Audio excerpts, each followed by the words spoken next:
Hello，大家好啊！歡迎大家收睇論盡香港嘅論盡頭條，我係嘉偉。今日想同大家講啲乜嘢呢？就係美國威逼華航要買24架波音飛機。喂，呢啲係趁火打劫啊，定係收保護費呢？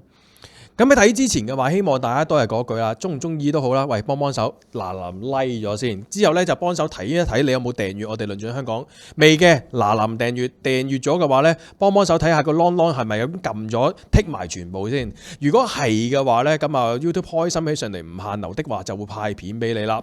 咁而如果大家係有睇緊 Facebook 嘅話咧，都希望大家可以讚好埋我哋嘅專頁啦。記住啦，想支持我哋論盡香港嘅話咧，可以做我哋會員或者 Super Chat 我哋支持我哋論盡香港嘅，都係嗰句啦。記住，幫手下面度踴躍留言講一講你點睇之餘咧，亦都將條片廣傳俾身邊嘅朋友，令到更加多人都會知道我哋國家、我哋香港同埋呢個世界發生啲咩事。咁呢啲嘢唔使阿嘉偉都係多講噶啦。究竟美國同台灣嘅關係係乜嘢呢？咁如果大家有睇過星期五即係琴日夜晚嘅時候呢，阿施政咧都已經有講過，形容過究竟而家台灣究竟係一咩局勢？台灣基本上嘅話呢，就係以一個作死嘅心態呢，就瘋狂係試探死亡嘅邊緣，成日呢都係話即係話，哎呀你中國你夠膽試打過嚟啊，你夠膽打過嚟啊，夠膽打過嚟啊！咁但係呢，得把口嘅啫，口行行嗰扎啦。咁而佢自己點解咁恃才放曠咁樣嚇，無的放矢亂咁講嘢咁樣呢嚇？係因為其實美國喺後面好似照住佢啊嘛。美國咧就好多時咧都就住係話台灣唔同嘅情況咧，都係話即係用把口去支持我哋呢個台灣省嘅。咁係咪真係真心支持呢？啊，大家自己考慮啦。不過咁啊，台灣媒體咧就報導咗啦。喂，原來咧就係話美國之前啦，咪有啲咩訪問團咁樣嘅。呢陣訪問團咧講得好好聽，就話喂，我哋支持台灣，支持台灣耶！咁當然咧唔係講中文啦，係講台灣嘅呢個普通話啦嚇。咁而係話其實呢一次訪問團當中嘅話咧，唔少嘅島民咧都係話有一個睇法出嚟，就係話我哋嘅蔡省長咧，只係述職多啲，成扎啲咩所謂議員咧就全部坐晒喺張凳度。阿蔡省長咧就自己唔知發生咩事，係企到直一直咁樣，即係對住支咪機，對住啲稿喺度講嘢。咁而台下嗰啲議員喺度做咩咧？翹腳摁腳，喂，咁莊重啊，大佬！人哋假假地都係一個省嘅總統啊。咁你係咪話即係你而家訪問團你嚟到嘅時候訪問你係咪應該坐正經少少，或者係話即係啊傾偈嘅時候咧就盡量唔好咁大聲啊？但係俾人發現到，哇！點解阿蔡英文好似報告詳情咁嘅咧？點解要咁嘅咧？仲有喎，原來呢一次唔係話真係去探啊蔡英文，哎呀好耐冇見啊，係啊，點啊啲鳳梨酥好買嘛？唔係講呢啲嘢，而係話喂嗱，我而家咧就有啲嘢咧就同你講嗱，我係支持你嘅。咁我而家咧就係話要求你咧就買波音787氣客機24架，冇乜嘢嘅，627億港幣啫。咁亦都同你講到明啦，翻到去美國之後再提翻呢件事。喂，我希望台灣你盡快宣佈話要購買。嗱，呢樣嘢咧就唔係阿嘉偉咁神通廣大咧偷聽到佢哋講嘢之後咧就知嘅，而係話台灣媒體自己講嘅。咁點解台灣媒體會講呢樣嘢啊？就係因為嗱，其實咧佢哋嗰啲美國訪問團嘅時候咧，其實係用英文就面對住阿蔡英文去講，喂，因為希望咧就能夠進一步強化同台灣嘅經濟關係，同埋咧我希望你呢就強化關係之下咧就能夠買到波音787客機。咁其實全世界嚟講嘅話咧，大嘅呢個飛機公司係兩間嘅。一間呢就美國嘅波音，一間呢就係空中巴士法國，即係咩一回事啊？又係鬥生意咯，又係搶錢咯。咁都話啦，其實美國不斷喺全世界唔同嘅地方呢，都不斷刮緊錢、揾緊錢。做生意嘅角度最緊要咩啊？如果我哋細個嘅時候，或者聽啲老人家前輩話齋，做生意咧最緊要誠信。做生意最緊要嘛，童叟無欺。但係美國咧就係話同我哋所諗嘅嘢或者所做嘅嘢完全相反嘅，佢係充滿住咩恐嚇啦，即係話即係好似以前啲黑社會咁樣攞盤吉過嚟啦。我希望你咧生意興隆，老毛一份啦。類似係咁啦。咁所以咧，大家要諗一諗啦。記住，我就希望台灣生意興隆，經濟發展好，我就希望你買波音787啦。咁有啲人就話啦，其實咩波音787乜鬼嘢嚟㗎？波音787咧，其實係一個飛機嘅型號嚟嘅。佢咧有3種型號嘅。咁一種咧就係話242個座位啦，290個座位啦，330個座位啦。大約咧幾多錢到啊？冇2億零到3億左右啦。係啊，而家要買20幾架喎，要台灣。咁你諗下究竟係咩一回事啦？喂，你台灣可以唔買啊？梗係可以唔買啦，明買明賣啊嘛。不過我而家呢個訪問團好想你買咯。佢繼續講啦，美國嗰邊又話我希望咧未來嗰幾日嘅話咧，台灣咧就能夠就住呢一件事去即刻作一個決定。我哋講咗咁耐之後，咁其實呢一間航空公司華航又點諗呢？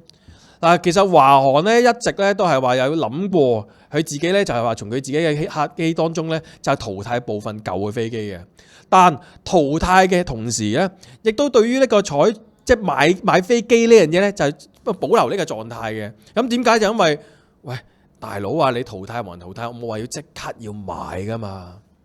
嗱，仲有啊，啱啱除咗講係話蔡英文咧就係話其實咧佢唔係唔知嘅，佢絕對知嘅，因為咧美國訪問團嚟台灣嘅時候咧，同阿蔡英文講咗係有紙筆墨寫低晒所有嘢嘅。喺個英文版本當中嘅話咧，其實喺英文稿係有寫呢件事嘅噃，但係佢唔知係咪因為認為台灣省嘅省文英文比較差，咁所以咧就將佢嘅中文稿當中咧轉為新聞稿嘅時候咧，就特登省略咗呢樣嘢。咁而蔡英文佢哋自己嗰個咩發言人啦，咁佢又話啦，話其實咧新聞稿咧中文版定英文版咧，向來咧都有啲潤筆啊、修飾啊等之類嘅。咁喺唔同方位上嘅話咧，其實咧都大同小異嘅啫。都係盡量咧就都係要講翻，大家要知道啦。台美喺唔同嘅角度上啊，唔同嘅方法上咧，都係佢合作無間嘅，持續深化嘅，亦都係話好多嘢咧，經過係話咧專業評估啊、採購啊等之類咧，都會深思熟慮咁樣嘅。咁大家諗下啦，如果你自己真係話美國同你講啲乜，你真係以係誠實嘅角度嚟講，咁點解要喺個中文稿上唔寫呢樣嘢呢？你幻想下，如果係話你買個產品翻嚟，你嘅說明書英文版本同埋中文版本，哇，漏幾句嘢嘅，咁幾大件事啊！咁其他島民知道咗呢件事之後嘅話呢，就開始又覺得，哇，大佬啊，你搞乜鬼嘢啊？喂，你台灣省呢個總統點解會無啦啦要將我哋呢啲血汗錢去進貢俾美國呢？喂，我哋唔係唔知我哋台灣省同美國嘅關係，咁但係你貿然下下將啲錢咁樣射落去嘅話，咁點搞呢？嗱，其實民眾對於呢件事呢，都已經係話即係習以為常嘅。咁點解呢？因為美國收保護費都唔係第一次啦，即係話齋你梗係收緊保護費啊，定係話趁火打劫呢？嚇？屈指一算，再睇翻以前嘅唔同嘅資料嘅話呢，其實美國已經唔係第一次噶啦。例如啲乜嘢啊？喺2020年嗰陣時候啦，咁就台灣啦同埋美國啦，咁啊又合作啦，唔知傾啲乜嘢啦。咁嗰次咧叫做防疫交流，嗱，以防疫交流為目標啊。咁大家聽到防疫交流咁啊講啲乜嘢呢？哎唷，原來美國嘅最緊要乜嘢啊？就係話嗱，我呢就有一批瘦肉精嘅豬肉。咁我希望台灣你開放嚟接收我哋呢啲美國豬肉咯。喂，防疫同豬肉有關嘅咩？食豬肉可以防流感啊，防新冠肺炎啊。咁如果係唔使打針啦，食豬肉得啦。咁嗰個時候已經好多人就講啦，不斷就係鬧咩萊豬啊、瘦肉精啊等之類。咁可能大家香港市民未必咁清楚，但係而家大家明白啦，美國威逼咯。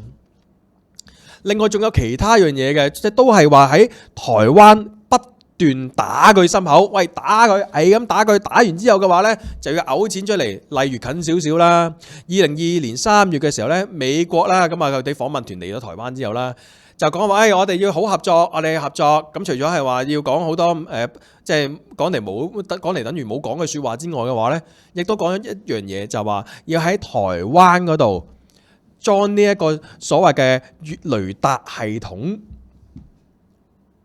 台灣裝嚟做乜嘢？我幫你係話做預防啊嘛。其實咁講，由福建揸架船直接炒過去台灣嘅話咧，你雷達知道咗都好啦，你都未做得切防禦嘅話咧，架船都已經到咗㗎啦。咁呢個雷達究竟有咩作用咧？好啦，啱啱再講係話要係話台灣幫手埋單買24架飛機，咁究竟係想點樣呢？唔使阿嘉偉再多講啦，擺到明呢啲就叫做收保護費啦。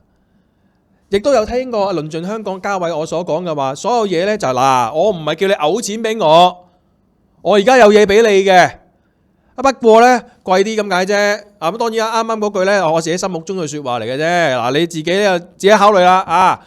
我就希望呢，就台灣你又經濟繁榮啦，繁榮安定啦，係啦，但係4架飛機啊、雷達系統嗰啲，你識做啦，係嘛？喺政治上嚟講，我哋見到台灣咧不斷係話依賴住美國啦。咁而美國亦都知道咗係話，喂，呢一隻嘢冇得頂㗎喎，台灣，喂，跟到貼一貼，你可以點樣？你打佢，你點樣係落佢都好啦，佢仍然係咁。OK， 明白，咁咪提款機咯，係啊，撳錢嘅話咪到台灣咯。喂，我有飛機喎，賣俾你啊。嗱，但係我成日啱啱講飛機啊、雷達啊、之類嘅話，亦都講過，我哋中國人、華人最緊要咩？要童叟無欺，同埋要講口齒啊嘛，係咪啊？但係美國其實佢自己做生意咧，不嬲都冇口齒嘅，先收你錢，之後再俾貨你。啲貨甩皮甩骨又好咩都好，你唔好理。總之嗱，我俾咗你俾錢我未俾貨你咯。件貨有問題啊，得冇問題，我之後幫你維修，保養費啊，係啊，保養你都係俾錢俾美國噶。但係你又吹得我脹咩？台灣冇我美國支持你嘅話，你台灣可以算乜嘢啊？你可以做啲乜嘢啊？嗱，咁多位記住。今年係一個非常之關鍵嘅年期，點解啊？對於台灣嚟講，呢個係一個中期選舉嘅年份。民進黨又好啦，或者係唔同嘅政黨派都好啦。啱啱我嗰條片都已經有講過嘅，就係佢哋係不容有失，所以佢寧願得失。香港人又好，咩人都好啦。哎呀，佢明明今日早前先講咗係話，哎呀，我開放香港市民咧就嚟嚟台灣定居，跟住計下條數之後，賴嘢，哎呀，內地即係喺省內反彈添，暫緩。嗱，我哋唔係話排擠你香港人啊，唔係啊，我哋驚咧內地滲透啊，係啊，就係驚內地滲透啊，咁所以咧就唔好意思啊，香港你唔好過嚟啦。說到底，所有嘢都係驚咩啊？選舉。大家幻想下，如果台灣喺今年呢個選舉年當中有咩行差踏錯、冬瓜豆腐嘅話，冇話選舉啊，有冇得選都成問題。所以美國就正係捉住咗佢呢一個心態，就係台灣好驚冇咗美國唔得，係啦，係台灣好驚冇咗美國唔得。咁所以就話不斷係你要識做呢。嗱，我俾飛機你啊，口講咗飛機啊，紙飛機定係咩飛機啦？我唔知啊。總之你要俾咗錢先。點解台灣島民仍然會接受蔡英文去做呢樣嘢呢？冇辦法，因為佢哋中意聽一啲好浪漫嘅説話咯。今日香港，明日台灣啊嘛，咩今日烏克蘭定係台灣啊，定係話烏克蘭我永遠與你同在啊等之類咁嘅説法，哎呀好高大上啊等之類，亦都係話打緊擦邊球，不斷講係話我哋要團結，我哋國家要乜乜乜咁。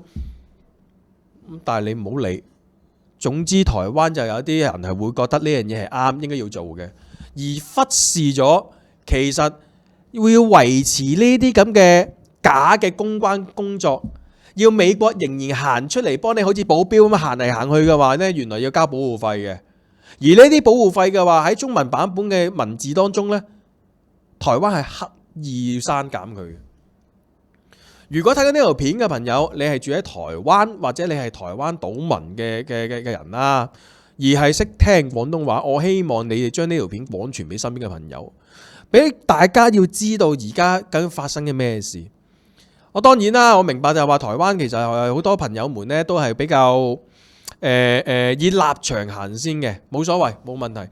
唔同立場嘅朋友，你睇到呢條片嘅話，我亦都歡迎下面度留言講一講，究竟你又點睇？究竟而家呢刻台灣所俾嘅係保護費啊，定係話台灣自願進貢，甚或乎冇經濟利效益啫？你又點睇呢？喺歡迎下面留言。仲有記住啦，我哋製作不容易。YouTube 咧就成日限流嘅，而我哋亦都係話俾好多人咧就瘋狂亂咁打壓嘅情況之下咧 YouTube 咧係限流限得好嚴重。我哋好希望大家有緣睇緊呢條片嘅話咧，中唔中意都好，幫手撳個 like， 訂閱我哋論盡香港啦。另外就係話多啲踴躍下面留言，同埋將條片廣傳俾身邊嘅朋友。當然睇緊 Facebook 嘅都可以讚好埋我哋專頁啦，可以令到更加多人可以知道，同埋更加一齊可以討論我哋國家、我哋香港同埋呢個世界發生咩事。我係嘉偉，下次再見，拜拜。